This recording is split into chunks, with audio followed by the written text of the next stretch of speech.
să vă declinați identitatea. Eu sunt organ. Bună ziua, dragii mei prieteni!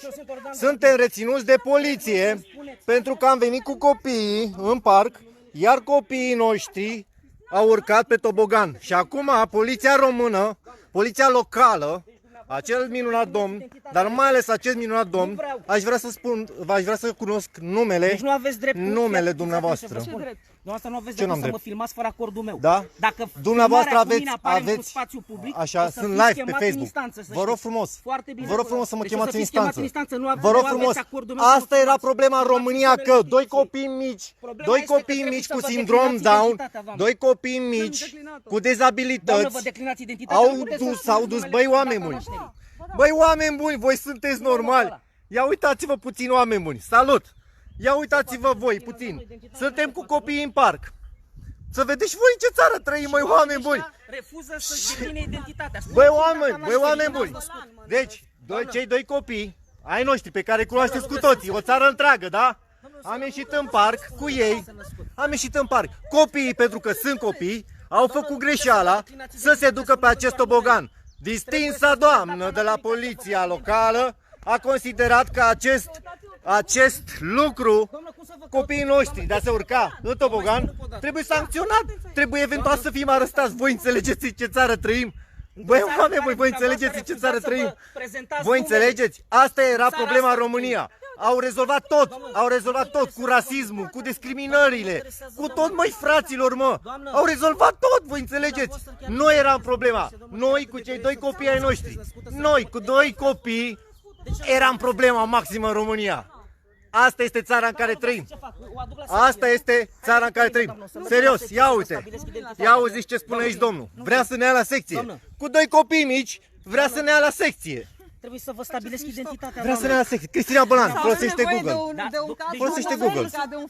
Folosește Google. Google. N-am să mă legitimez pentru un asemenea abuz imbecil și inepția asta. Solicitarea Nu oricărui există așa organ ceva. de ordine să vă declinați identitatea. Haide, tata, să mergem. Doamnă, Hai, tata, să mergem. nu v-ați declinat identitatea, vă dau Haideți, tati, cuvântul, să mă mergem. doare că vă duc la secție.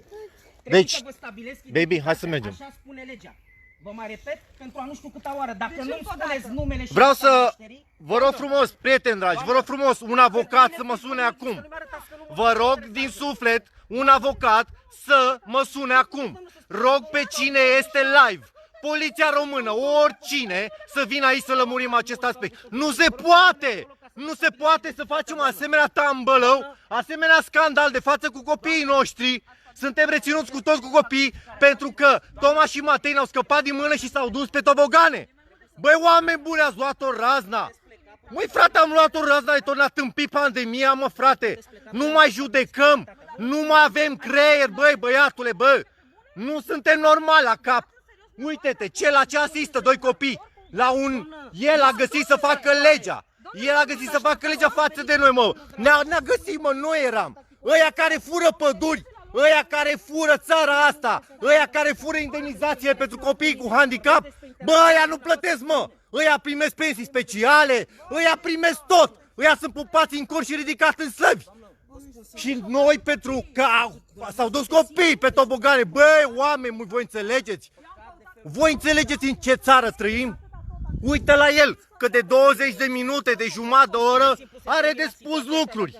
Ne ține cu copiii aici pentru că au îndrăznit copiii să se urce pe tobogan. Noi nu avem drepturi, suntem niște animale. Dumneavoastră nu Sunteți înțelegeți animale, românește, adică doamnă, chiar aveți am probleme, chiar nu plecat. înțelegeți Nu, românește. Da, nu avem înțeleg probleme. românește, Nu. Trebuie să vă declinați Nu identitatea, trebuie cum să-mi v-am declin spus de la nimic, început. pentru că n-am făcut nimic Extraordinar. rău. Nume, prenume și data nașterii. Eu n-am făcut nimic rău, Anul domnule. când v-ați născut. Vă și rog n-am făcut frumos, infracțiune. vreau să mă sune un avocat. Avem atâția prieteni avocați. Cristian Sârbu, cine oricare ne sunteți aproape acum și sunteți pe frecvență. Vă rugăm frumos, sunați-ne. Eu nu o las așa, nu este posibil. De 20 de minute omul ăsta nu ne lasă să plecăm pentru că copiii noștri, Toma și Matei, s-au dus pe tobogan, băi frate, mă, eram în parc, ne plimbam și s-au dus copiii pe tobogan. Pentru asta, băi, băiatule, toți ceilalți care fac căcaturi în țara asta scapă imaculat. Dacă eram acum, nu știu ce mare mahăr, era ok. Era ok. Da, bun, haideți. Mă voi legitima eu. Legitimează-te tu, te rog Deci vă frumos. rog frumos să nu puneți mâna pe mine. Te rog Mare frumos să atenție, te dacă legitimezi. puneți mâna pe mine, este grav. Dar te rog frumos Nu să te puneți mâna pe legitimezi. mine. Da, mă legitimez eu. Vă rog să mai Îți rămâneți arăt un eu minut actul. până ies verificările. Îți arăt eu Verificați actul. dracului odată. Sunteți Vă rog live. frumos un minut să rămâneți să Că iasă am un uite, program frumos cu copiii. Ia Rugămintea mea uite-ne ce este... frumoși suntem. Hai să Rugămintea ne mea vedem este, frumos pe doamnă, Facebook, amândoi. să rămâneți pe loc. Da? Doamnă, Uite buletinul meu. doamnă, Ia uite, este soția mea. rămâneți pe loc, așa spune procedura, un minut. omule, că mă duc, că am copii mici. Vei plăti terapiile de recuperare pentru copiii ăștia, băi omule. Păi cum să vreau să Băi, vă gândesc eu pe ai dumneavoastră? auzit? Vei plăti terapiile de recuperare pentru copiii ăștia. Sunt doi copii cu dezabilități, cu sindrom Down. Ce o amenință așa cu privirea? Ce o amenință așa cu privirea, mă? Uniforma ta. Ce om ești? Ești căsătorit? Ai copii? Repet, rămâneți pe Zin, loc până este ți verificarea. se pare normal?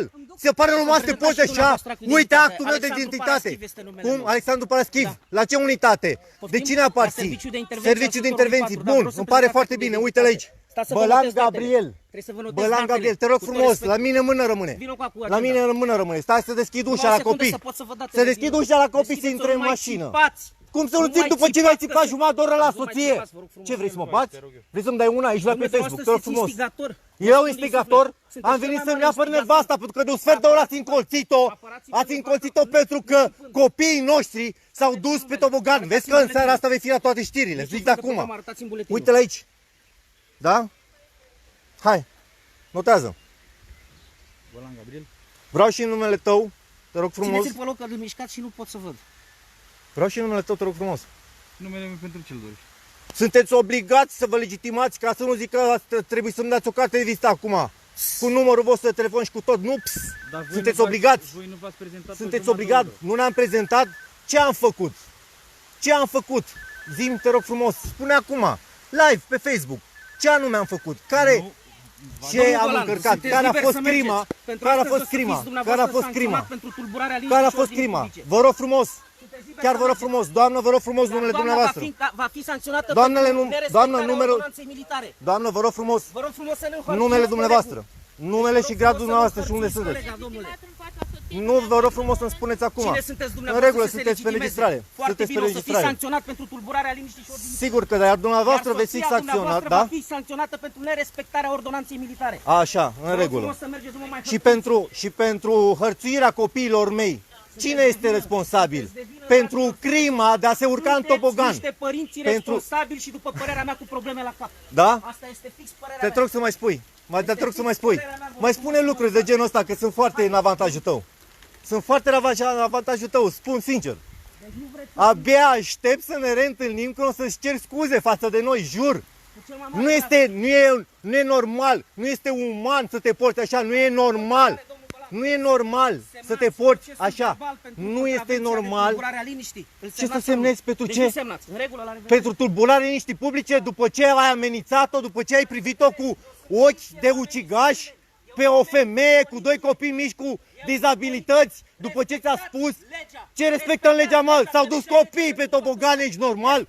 S-au dus copiii pe tobogan, ce vrei să iau la bătaie copiii? Ești normal la cap? Ordonanță militară, doi copii, băi băiatule! Să vă fie rușine! Să fie ție rușine că te porți așa, băi omule! Că nu ești om! Nu e normal să te porți așa! Doamne ferește, ați rezolvat toate crimele în țara asta! Toate abuzurile! Tot ați rezolvat! Ați găsit să vă năpustiți pe o mamă cu doi copii în parc! De ce? Că s-au dus copii pe tobogan! Doamne ferește, băi, nu vă mai satură Dumnezeu! Nu vă mai satură Dumnezeu! Ne consultați specialist, o să fii pe toate canalele media din România, deșteptule! Ha, Doamne, îmi cer scuze că ați asistat la așa ceva, nu credeam în viața mea că o să asist la așa ceva, jur, nu credeam! N-am făcut în viața mea un live și sper să nu mai fie nevoie niciodată în viața asta să mai fac un live.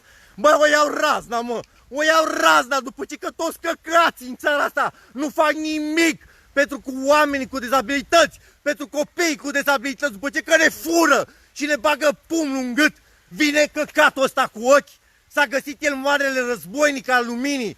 Unde, mă, să facă el dreptate, mă, că s-au dus doi copii pe tobogan? Băi, tată, băi, nu, că nu suntem normali la cap, mă. Nu suntem normali la cap. Nu suntem normali. Au rezolvat tot, mă, cu furturi, cu tot au rezolvat. Doamne ferește așa ceva. Doavar dracu pe toți. De la cel mai mare până la cel mai mic. Vă doare în cur de noi, de toți. indiferent de statut social, indiferent de orice, vă doare în cur de toți. Ăsta este adevărul. Să muriți toți. Lua var dracu să vă ia că m-a scos din toți pepenii. M-am luptat ani de zile să schimbăm căcaturile care se întâmplă și se întâmplă în continuare abuzuri legate de copii cu dezabilități. De ce? Pentru că burta voastră trebuie să mănânce mereu. Când vă săturați, mă? Când vă săturați? Neoameni ce sunteți! Să vă fie rușine! Îmi cer scuze, oameni.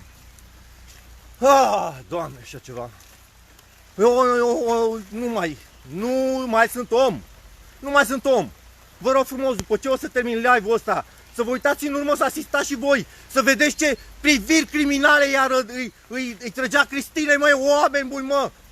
Că parcă zici că nu știu ce făcuse, parcă zici că violase o țară întreagă, mă, băiatule, bă, nu sunt normali, mă, la cap, mă. Li s-a urcat puterea la cap, iau la pandemia pe îndălături. Nu sunt normali la cap. Dacă vă pasă câtuși de puțin de copii și de oameni, mă, frate, faceți ceva! Faceți ceva pentru oameni, nu numai pentru voi, pentru burta voastră de politicieni ratați! Scârbelor! Scârbelor!